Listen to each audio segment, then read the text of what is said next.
নমস্কার, স্বাদিস village food চ্যানেলে আপনাদের সবাইকে স্বাগত। আচ্ছা, বর্ষার দিনে কে কে তালের বড়া খেতে ভালোবাসো কমেন্টে জানাবে কিন্তু। আমার কিন্তু বর্ষার দিনে তালের বড়া খেতে খুবই ভালো লাগে। বৃষ্টির দিন, আবার সিজনের প্রথম তাল, আর সেই তালের গরম গরম তালের বড়া। আহা, এ তো পুরো নস্টালজিয়া। আচ্ছা চলুন, আমাদের বাড়িতে আমার মা কিভাবে তালের বড়া বানায় আপনাদের সাথে শেয়ার করি। প্রথমে একটা তাল ভালো করে ছড়ে নেবেন।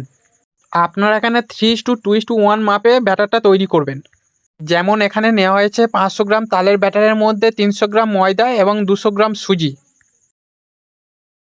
এরপর আপনারা আপনাদের স্বাদ মতো যেমন মিষ্টি পছন্দ করেন সেই পরিমাণ চিনি এবং অল্প সামান্য লবণ দিয়ে ভালো করে সব কিছু মেখে একটা ব্যাটার তৈরি করে নিন।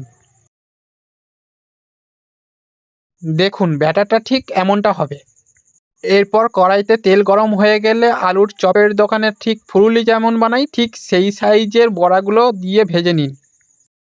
বড়াগুলো ভাজার সময় একটা জিনিস খেয়াল রাখবেন, গ্যাসের ফ্লেমটা যেন মিডিয়াম টু লোতেই থাকে। যদি গ্যাসের ফ্লেম হাই করে রাখেন তাহলে বড়াগুলো ওপর থেকে লাল হয়ে যাবে কিন্তু ভেতর থেকে কাঁচাই থেকে যাবে। মাঝে মাঝে বড়াগুলো ভালো করে স্টিয়ার করতে থাকবেন।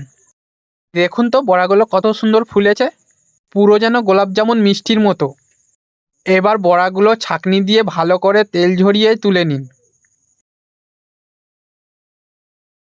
এবছর এখনও পর্যন্ত কারা তালের বড়া খেয়েছেন কমেন্টে জানাবেন।